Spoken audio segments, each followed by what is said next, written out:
Hey, hey, que alegria estar aqui com você para juntos nós compartilharmos esse tema, fome que nenhum alimento sacia, uma jornada rumo ao emagrecimento. Hoje, sabadão, eu espero que você já tenha feito a sua pesagem, já enviou a sua pesagem para o seu consultor, já está seguindo a orientação passo a passo. Foi positiva? Foi negativa? Quantos quilos você eliminou essa semana?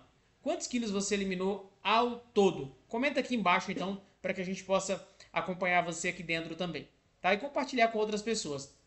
Então vamos a esse tema. Afinal de contas é um tema muito interessante. Olha para mim aqui, ó. Você já comeu mesmo sem estar com fome? Ou já sentiu um vazio que parecia gritar por algo, mas não sabia o que era, não sabia como nomear? Isso já aconteceu comigo. Talvez você tenha buscado no açúcar, no salgado, no crocante, uma resposta para essa inquietação que vem da alma. E a pergunta crucial não é o que você quer comer, é: você tem fome de quê? Já parou para perguntar sobre isso? Eu tenho fome de quê? Comenta aqui embaixo. Eu tenho fome de. Comenta aqui.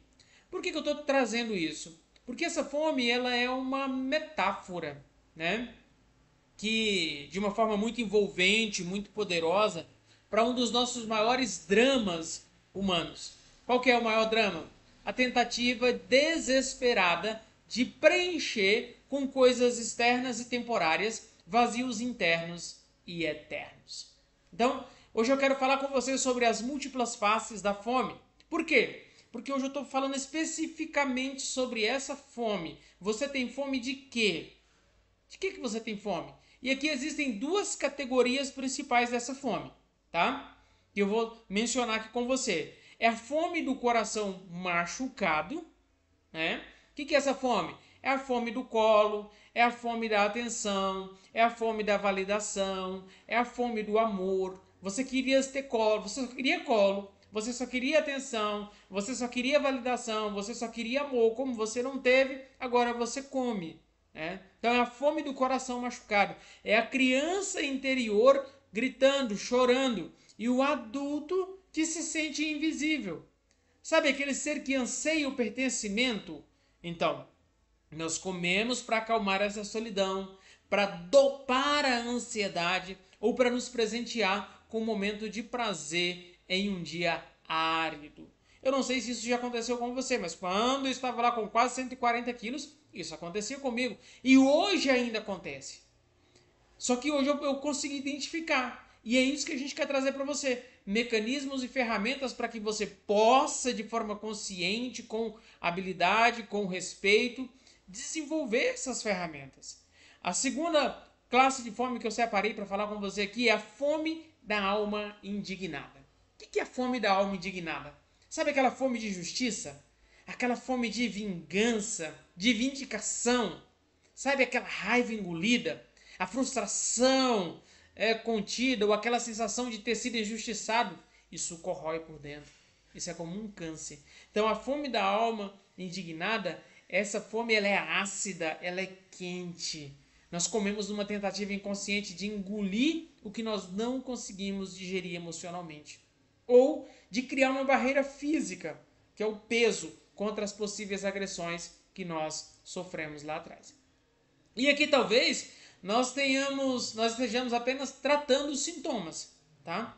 Até, talvez você diga para mim, eu já fiz um monte de coisa para emagrecer, eu não consegui, porque a gente estava tratando os sintomas. Mas aqui dentro da terapia do emagrecimento, aqui dentro do protocolo no qual você está inserido, nosso objetivo é tratar as causas, tá? Dieta para o corpo, remédio para a ansiedade, isso é tratar sintoma, porque a causa permanece lá no escuro, não olhada, não acolhida e não integrada. É por isso que eu sempre digo, eu não sou contra o Ozempic, eu não sou contra a Mounjaro, eu não sou contra a intervenção cirúrgica, desde que a gente tenha um olhar integrativo sistêmico, uma abordagem de amor, uma reconexão, um voltar para casa. Aí sim isso vai funcionar. Caso contrário, lamentavelmente, nós tendenciamos a voltar ao sobrepeso, né? E aí, presta bem atenção no que eu vou falar com você. Tem uma história que é bem interessante. Imagina seu mundo interior como um jardim. Consegue imaginar? Ok. E aí existe uma parte bem cuidada, com flores, com folhas bonitas, com frutos, que são seus talentos, são suas conquistas. Mas tem um canto desse jardim que é sombrio, que é fechado. E aí nós jogamos tudo que nós não queremos ver nesse lugar, nesse canto. Eu olho, por exemplo, a gente tem isso sempre em casa de forma física, né? O que a gente joga lá? O que a gente não quer? A gente não quer mágoa, a gente não quer decepção, a gente não quer fraqueza, a gente não quer raiva, a gente não quer uma criança ferida. E aí nós viramos as costas para esse canto. Então, a fome, ela aparece como um grito. Ela é o grito das sementes negligenciadas nesse canto sombrio. E elas são sementes de emoções legítimas, que por não terem sido plantadas com cuidado, seja processada ou aceita, elas vão apodrecendo na superfície e vão emanando um cheiro de carência e angústia. E onde é que a gente via isso? No vício mais próximo, que é a comida. Então, comer sem mesmo sem fome é como jogar terra por cima desse lodo, tentando tapá-lo. Funciona por um instante, mas a podridão continua lá, gerando mais fome. Então, dentro da abordagem integrativa sistêmica, o convite é uma revolução. É virar-se e enfrentar o jardim sombrio. É virar-se e enfrentar essas sombras. A visão bíblica, ela corrobora isso de uma forma bem profunda, né? Apocalipse 3:8 diz: eis que eu tenho posto diante de ti uma porta aberta, a qual ninguém pode fechar. A porta aberta é o convite para você entrar nas partes mais difíceis da nossa história, da sua história, com a promessa de que não estaremos sozinhos. Porque a cura, a transformação, ela começa por essa aceitação, por essa reconexão.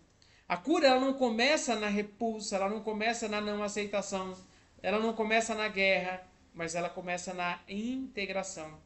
É o que o Salmo 139 vem expressar para nós. Tu criastes o íntimo do meu ser e me tecestes no ventre da minha mãe. Os teus olhos viram o meu embrião. Ou seja, todos nós, até as partes mais sombrias, foi visto e é conhecido pela fonte, pelo eterno, pelo todo-poderoso. Então a jornada que nós propomos para você aqui é uma jornada de reconexão com a fonte, com o eterno, com o Pai, com Deus. É perceber que o vazio que nós sentimos é, na verdade, um espaço moldado para Deus. Como disse Agostinho, né? Incansável o nosso coração, enquanto não repousa em ti, ó Deus. Então, essa fome é, na sua essência mais pura, fome do divino. É uma saudade de casa. E aí, ao nos conectarmos com essa fonte através do silêncio, da oração, da meditação, da entrega, da visualização, nós recebemos o colo, nós recebemos a justiça suprema que a nossa alma anseia, que a nossa alma deseja, que a nossa alma anela. Tudo isso na reconexão com a fonte. Mas aí também é importante fazermos a reconexão conosco mesmo. O que presume isso? Presume uma aceitação, com segurança dessa fonte, que agora nós fizemos a reconexão com o eterno. Fizemos a reconexão na vertical. Agora, nós vamos fazer para dentro. Com segurança da fonte de cima, nós temos coragem de adentrar no jardim sombrio. E aí nós vamos parar de lutar contra a criança ferida, ou contra a raiva injustiçada, contra a balança, e vamos interagir com essas possíveis causas e trazê-las com aceitação. Afinal de contas, essa autoaceitação não é a aprovação do erro, mas é o reconhecimento da humanidade ferida que carregamos dentro de nós. E aí vem o terceiro ponto, né? Que é a reconexão com os demais. Primeiro com o eterno, depois conosco mesmo e depois com todos aqueles que estão ao nosso redor. E aí essa reconexão, ela precisa ser feita com compaixão. Sim, porque ao integrar as nossas próprias sombras, a culpa, a crítica, a necessidade de vingança contra os outros vai perder a força. E aí nós vamos compreender que os outros também carregam seus jardins sombrios.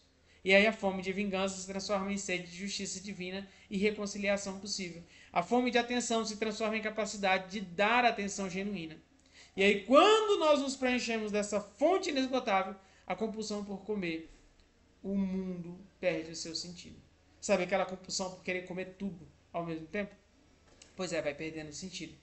Porque a comida, retoma o seu lugar de sustento e prazer sagrado, e não de uma muleta emocional. Faz sentido isso para você?